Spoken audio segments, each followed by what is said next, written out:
rooftop solarization and Muft Bijli.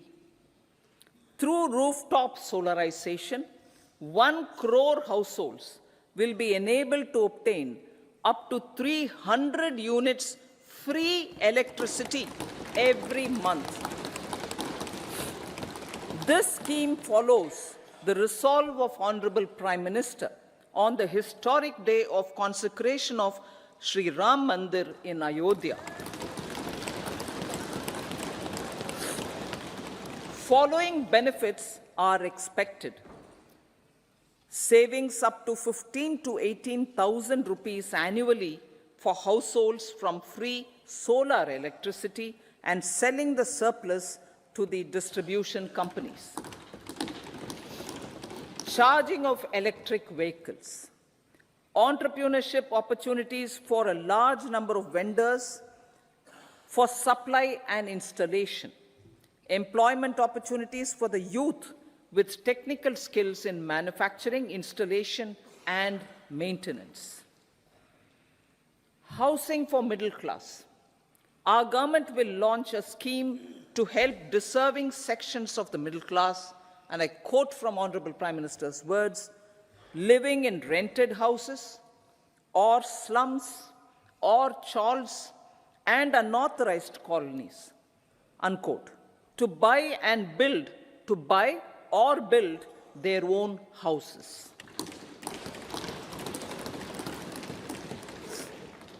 Medical colleges.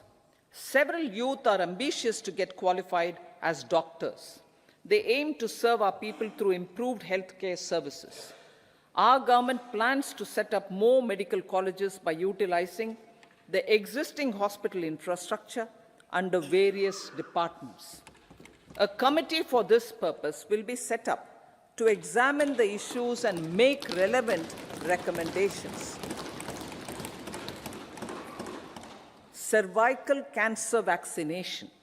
Our government will encourage vaccination for girls in the age group of 9 to 14 years for prevention of cervical cancer.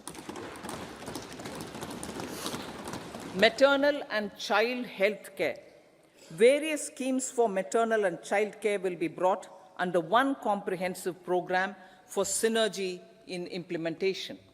Upgradation of Anganwadi centers under Saksham Anganwadi and Poshan 2.0 will be expedited for improved nutrition delivery, early childhood care, and development. The newly designed U-Win platform for managing immunization and intensified efforts of Mission Indradhanush will be rolled out expeditiously throughout the country. Ayushman Bharat. Healthcare cover under Ayushman Bharat scheme will be extended to all ASHA workers, to all Anganwadi workers and helpers. Agriculture and food processing. The efforts of value addition in agriculture sector and boosting farmers' incomes will be stepped up. Pradhan Mantri Kisan Sampada Yojana has benefited 38 lakh farmers and generated 10 lakh employment. Pradhan Mantri Formalization of Micro Food Processing Enterprises Yojana has assisted 2.4 lakh SHGs and 60,000 individuals with credit linkages. Other schemes are complementing the efforts for reducing post-harvest losses and improving productivity and incomes. For ensuring faster growth of the sector, our government will further promote private and public investment in post-harvest activities, including aggregation, modern storage, efficient supply chains, primary and secondary processing and marketing and branding. Nano DAP. After the successful adoption of nano urea, application of nano DAP on various crops will be expanded in all agroclimatic zones. Atmanirbhar oil seeds Abhiyan. Building on the initiative announced in 2022, a strategy will be formulated to achieve Atmanirbharta for oil seeds such as mustard, groundnut, sesame, soya bean, and sunflower. This will cover research for high-yielding varieties, widespread adoption of modern farming techniques, market linkages, procurement, value addition, and crop insurance. Dairy development. A comprehensive program for supporting dairy farmers will be formulated. Efforts are already on to control foot and mouth disease. India is the world's largest milk producer with India is the world's largest milk producer, but with low productivity of milch animals. The program will be built on the success of existing schemes such as Rashtriya Gokul Mission, National Livestock Mission, and infrastructure development funds for dairy processing and animal husbandry. Matsya Sampada. It was a government which set up a separate department for fisheries, realizing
This will help in generating employment also. Promoting investments. The FDI inflow during 2014 to 23 was 596 billion US dollars, marking a golden era. That is twice the inflow during 2005 to 14. For encouraging sustained foreign investment, we are negotiating bilateral investment treaties with our foreign partners in the spirit of First Develop India. FDI is First Develop India. Reforms in the states for Vikasit Bharat.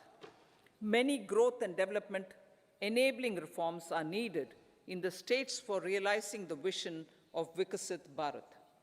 A provision of 75,000 crore rupees as 50-year interest-free loan is proposed this year to support those milestone-linked reforms by the state governments. Societal changes. The government will form a high-powered committee for an extensive consideration of the challenges arising from fast population growth and demographic changes. The committee will be mandated to make recommendations for addressing these challenges comprehensively in relation to the goal of Vikasit Bharat. Amrit Kal as Kartavya Kal. Our government stands committed to strengthening and expanding the economy with high growth and to create conditions for people to realize their aspirations.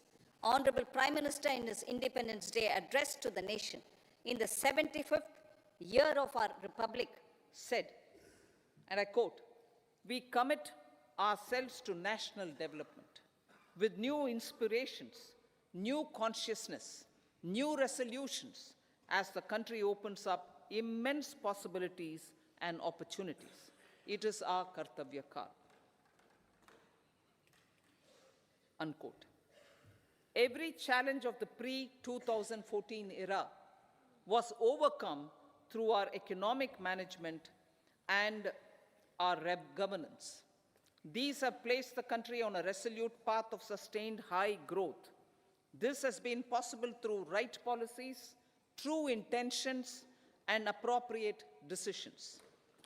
In the full budget in July, Honorable Speaker, our government will present a detailed roadmap for our pursuit of Vikasit Bharat.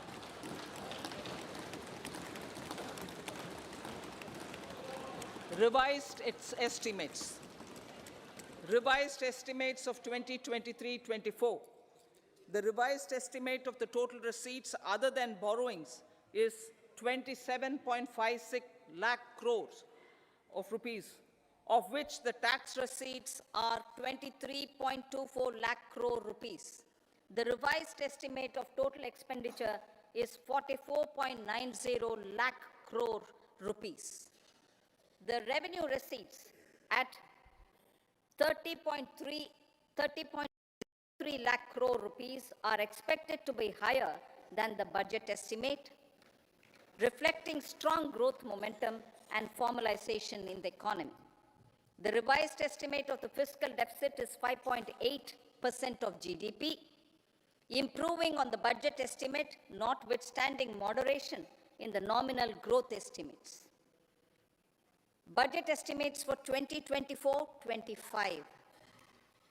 Coming to the year 2024-25, the total receipts other than borrowings and total expenditure are estimated at 30.80 and 47.66 lakh crore rupees respectively.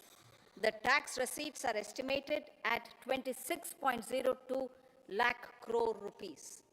The scheme of 50-year interest-free loan for capital expenditure to states will be continued this year with an outlay of 1.3 lakh crore rupees. We continue on the path of fiscal consolidation, as announced in my budget speech of 2021-22, to reduce fiscal deficit below 4.5% by 25-26. The fiscal deficit in 2024-25 is estimated to be 5.1% of GDP, adhering to that path. So the gross and net market borrowings through dated securities during 24-25 are estimated at 14.13 lakh crore rupees and 11.75 lakh crore respectively. Both will be less than that in 23-24. Now that the private investments are happening at scale, the lower borrowings by the central government will facilitate larger availability of credit for the private sector. Vote on account. I'll be seeking vote on account approval of the Parliament through the appropriation bill for a part of the financial year 2024-25. I will now move to Part B. Honorable Speaker, sir, over the last 10 years, the direct tax collections have more than trebled and the return filers swelled 2.4 times. I would like to assure the taxpayers that their contributions have been used wisely for the development of the country and welfare of its people. I appreciate the taxpayers for their continued support. The government has reduced and rationalized tax rates. Under the new tax scheme, there is now no tax liability for taxpayers with income up to 7 lakh rupees, up from 2.2 lakh rupees in the financial year 2013-14. The threshold for presumptive taxation for retail businesses was increased from 2 crores to 3 crores. Similarly, the threshold for professionals eligible for presumptive taxation was increased from 50 lakh rupees to 75 lakh rupees. Also, corporate tax rate was decreased from 30% to 22% for existing domestic companies and to 15% for certain new manufacturing companies. Honorable Speaker, sir, in the last 5 years, our focus has been to improve taxpayer services. The age-old jurisdiction-based assessment system was transformed with the introduction of faceless assessment and appeal, thereby imparting greater efficiency, transparency, and accountability. Introduction of updated income tax returns, a new Form 26AS, and pre-filling of tax returns have made filing of tax returns simpler and easier. Average processing time of returns has been reduced from 93 days in the year 2013-14 to a mere 10 days this year, thereby making refunds faster. Indirect taxation. By unifying the highly fragmented indirect tax regime in India, the GST has reduced the compliance burden on trade and industry. The industry has acknowledged the benefits of GST. According to a recent survey conducted by a leading consulting firm, 94% of industry leaders view the transition to GST as largely positive.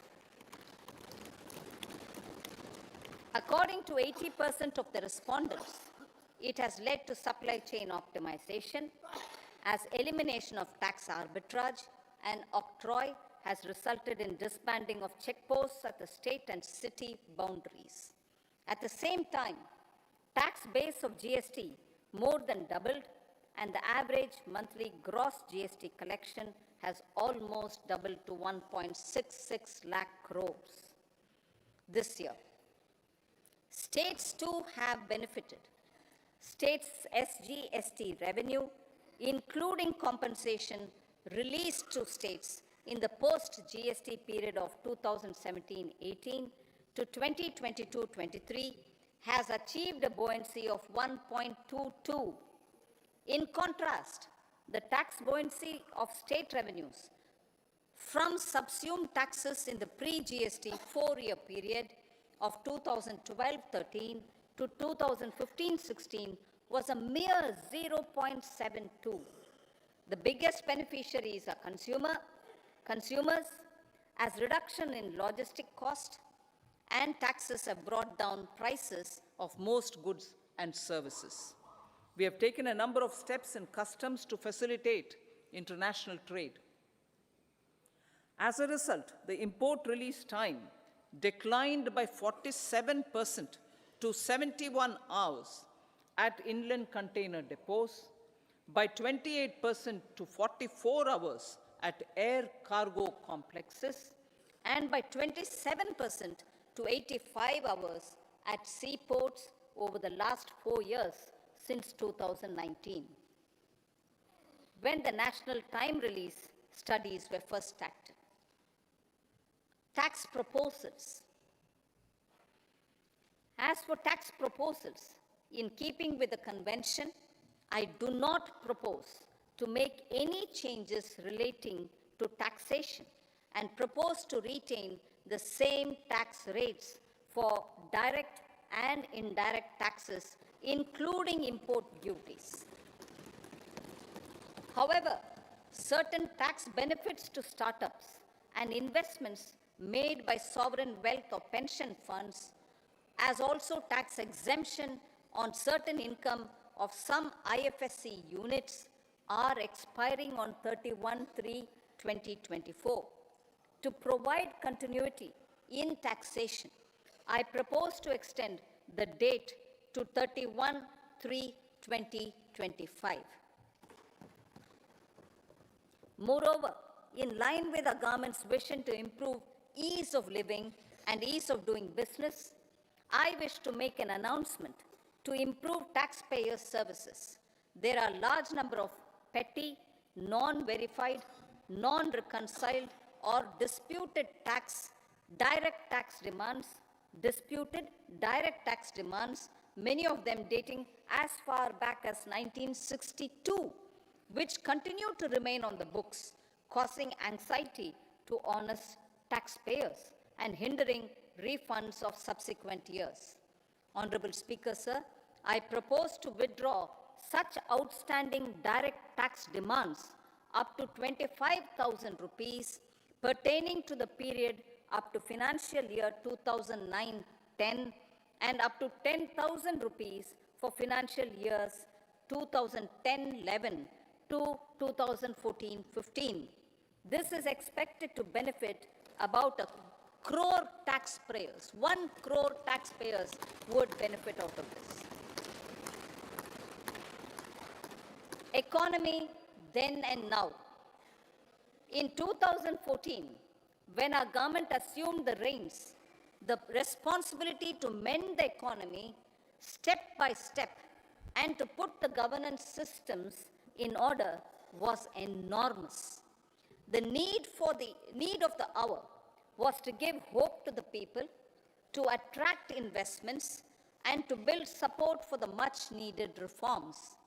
The government did that successfully, following a strong belief of nation first. The crisis of those years has been overcome, and the economy has been put firmly on a high, sustainable growth path with all-round development. It is now appropriate to look at where we were then. I repeat, it is now appropriate to look at where we were then till 2014 and where we are now, only for the purpose of drawing lessons from the mismanagement of those years.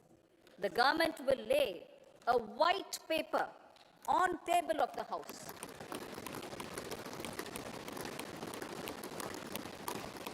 The exemplary track record of governance, development, and performance, effective delivery, and Jan Kalyan has given the government trust, confidence, and blessings of the people to realize whatever it takes, the goal of Vikasit Bharat, with good intentions, true dedication, and hard work in the coming years and decades. With this, Honorable Speaker, I commend the interim budget to this august House. Jai Hind.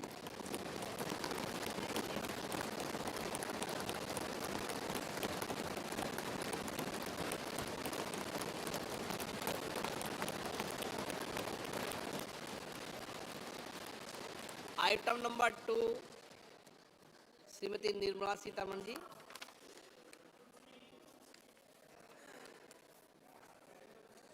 Sir, with your permission, I rise to lay on the table the following statements.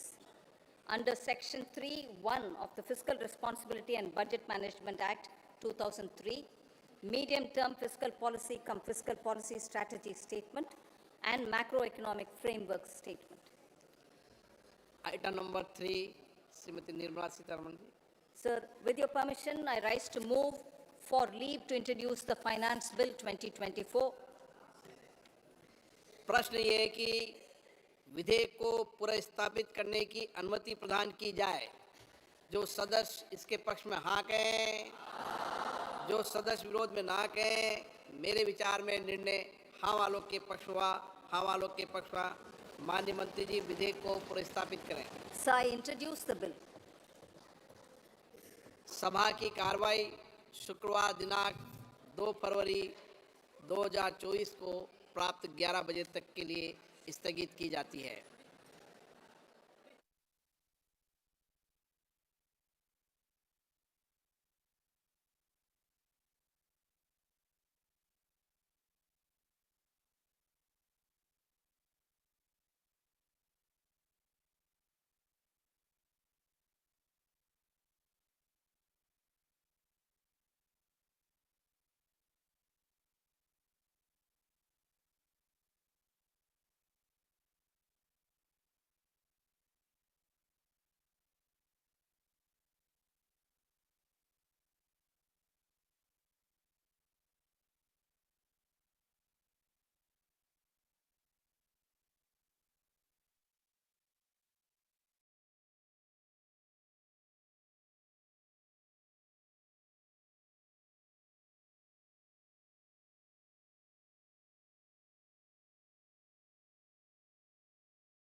What is GDP?